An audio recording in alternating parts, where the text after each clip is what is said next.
जम्मू आ गए, दिल्ली आ गए, अलग अलग जगह पे आ गए और अभी सरकार उनको कह रही है कि फिर से हम मेरी बात समझ गए कि सबके साथ मर्डर हो जाता है। Dev Narayan super important case versus state of UP. Dev Narayan versus state of UP. मैंने क्या बताया? Dev Narayan versus state of UP 1972 का केस है और सुपर इंपॉर्टेंट केस है, बहुत ही ज्यादा इंपॉर्टेंट केस है। कौन सा? Dev Narayan versus state of UP का। क्यों इंपॉर्टेंट है? इतना बेहतरीन केस है जिसकी कोई सीमा नहीं, बहुत ही बेहतरीन केस है। क्या इंपॉर्टेंस है इसमें? इस केस में there was a conflict between two parties. आपको इसके फैक्ट्स बड़े ध्यान से याद रखने और मुझे बताना है कि क्या ये केस जो है प्रोटेक्शन में फॉल कर रहा है कि नहीं कर रहा है। फर्क क्या है, क्यों ये कंटेंशन में ये केस निकल कर आया? बात बस इतनी थी कि इस केस में लाठी एक वेपन है और दूसरा वेपन है स्पीयर। मैंने क्या बोला? लाठी एक वेपन है और दूसरा वेपन क्या है? स्पीयर। अब आप जब मतलब दूर से देखोगे प्राइमा फेसाई आपको यह दिखेगा कि one party was using the लाठी वुडन स्टिक और दूसरी पार्टी ने क्या किया? दूसरी पार्टी ने तो सीधा स्पीयर यूज किया। तो जो तुम्हें खुली आंख से दिख रहा है तो आपको क्या दिख रहा है? लाठी वर्सेस स्पीयर। और हमने एक अगला पॉइंट क्या पढ़ा है कि no more harm than it is necessary. यही पढ़ा है कि नहीं पढ़ा है? No more harm than it is necessary. तो प्यारे बच्चे यही पढ़ा कि नहीं पढ़ा? तो आपको खुली आंख से क्या लग रहा है? लाठी वर्सेस स्पीयर, यानी कुछ इनजस्टिस तुम्हें दिख रहा है। हुआ क्या? ये केस बड़ा इंपॉर्टेंट है। ऑनरेबल जस्टिस आईडी दुआ इस केस में जज थे, अलागीर स्वामी थे और बहुत सारे जज थे। 11 दिसंबर 1972 को ये केस का वर्डिक्ट आया, ठीक है ना। आईडी दुआ ने जजमेंट वर्डिक्ट किया। इस केस में 99 इन्वॉल्व था जो कि अब 37 यानी कि लिमिटेशन।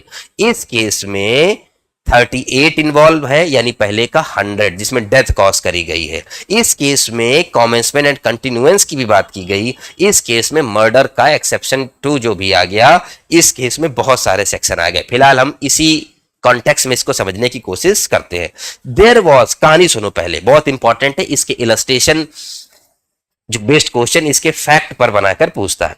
हुआ क्या इस केस में कि there was a dispute between the two parties regarding the position of land.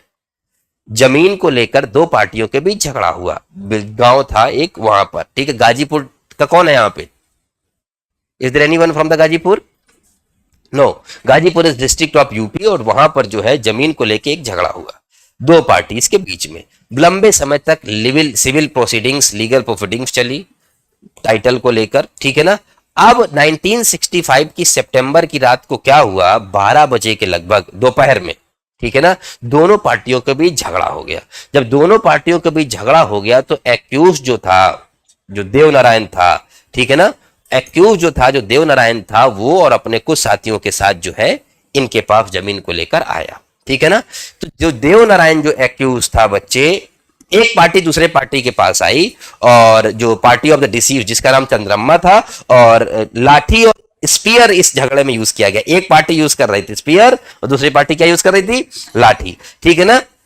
इधर देखो, दूसरी पार्टी ने, केस का नाम क्या है? Devnarayan versus state of UP. लाठी से हमला किया देवनारायण के ऊपर, लेकिन लाठी को इतना हल्का मत समझना। A blow of लाठी, a blow with full flow on the vulnerable part of the body। पूरी दम से लाठी कहां मारी गई? सर पे। भले लाठी यूज करी गई, लेकिन ग्रेविटी देखो, इंटेंसिटी देखो कैसे मारी जा रही है। ब्लो विथ फुल फ्लो, पूरी दम से लाठी से वो मार रहे हैं। किसके ऊपर? देवनारायण के ऊपर। हेड ऑफ द, सीधे सर में मार रहे हैं। मरेगा क्या? मरी जाएगा। In consequence during the exercise of right of private defence, उसने एक स्पीयर उठाया, भाला उठाया और भाला को चेस्ट में भोग दिया। किसके? चंद्रम्मा को, जो दूसरी पार्टी थी। भोग दिया चंद्रम्मा के, जो दूसरी पार्टी थी, यानी कि चंद्रम्मा के स्पीयर भोग दिया, चंद्रम्मा गए मर। All these things were going on the excitement. एक पार्टी लाठी, दूसरी स्पीयर। तो Devnarayan were charge for the committing murder 302 read with 149। ये मुकदमा हुआ तो स्पीयर जानते हो, स्पीयर बड़ा खतरनाक होता है, यूं होता है, तो जब जाएगा तो यूं चला जाएगा, जब बाहर पुल करोगे तो पूरा पेट बाहर निकाल के लेके चला आएगा। तो थ्रस्ट जो स्पीयर का होता है वो डेथ ही कॉज करता है, ठीक है ना। जाएगा तो यूं, निकलेगा तो पेट ही बाहर लेके आ जाएगा। तो स्पीयर से नहीं मारना है किसी को, ठीक है ना। सेशन कोर्ट में मामला पहुंचा, सेशन कोर्ट ने देवनारायण को एक्विट कर दिया। क्या कर दिया?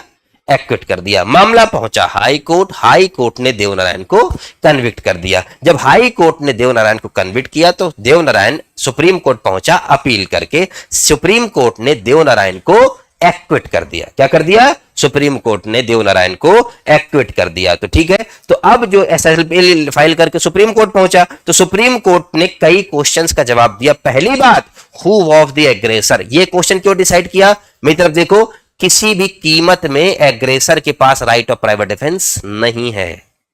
चोर मेरे घर चोरी करने आया, मैंने उसको पकड़ा, उसने मुझे मार दिया, बोला मैं तो राइट ऑफ प्राइवेट डिफेंस मारा, उसके पास राइट ऑफ प्राइवेट डिफेंस ही नहीं है। तो पहला क्वेश्चन हाई सुप्रीम कोर्ट ने डिसाइड किया, हु वाज द एग्रेसर। जवाब ये मिला कि deceased and his party were the aggressor, जो मरा है वही एग्रेसर था। दे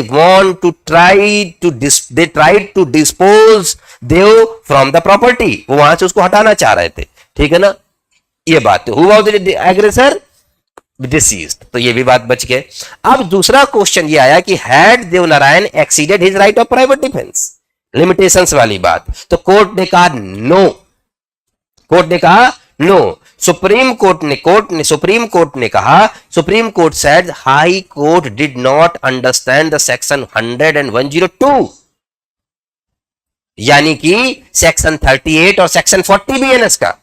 सेक्शन 38 कहता है कब आप राइट ऑफ प्राइवेट डिफेंस में जान ले सकते हो, और 40 कहता है कि कब आपका राइट शुरू होगा, कब खत्म होगा। तो in this case honourable supreme court discussed several points, और पहली बात तो ये सुप्रीम कोर्ट ने जो है ये भी बोला कि प्रिवेंटिव राइट है और एग्रेसर के लिए अवेलेबल नहीं है। अब आज का मेरा टाइम हो गया है, तो सुप्रीम कोर्ट ने पहली बात इसमें ब्रीफ बताते हुए चल रहा हूं, कल इसको फिर कंटिन्यू करेंगे। The right of private defence is a preventive not a punitive right, पहला बात। दूसरा बोला कि देखो राइट ऑफ प्राइवेट डिफेंस के एक्सटेंट को we can not measure in a golden scale with composed mind, ठीक है ना। तीसरी बात, रीजनेबल एप्रहेंशन इज नेसेसरी, और चौथी बात जो है, देव has exercised the right of private defense, he had not exceeded the right of private defense, क्योंकि उसके ऊपर सर में लाठी पड़ रही थी, कोई दूसरा रास्ता नहीं था। he was acquitted, ठीक है ना। तो सुपर इंपॉर्टेंट केस है, जान ली गई तो 100 पे भी लेके चले जाओ, जो अब 38 है, और लिमिटेशंस भी है तो 37 भी है। तो which is very important case for the exam point of view. ऐसे याद रखो, लाठी वर्सेस स्पीयर। मैंने क्या बोला? लाठी वर्सेस स्पीयर, ठीक है। Subscribe for more content.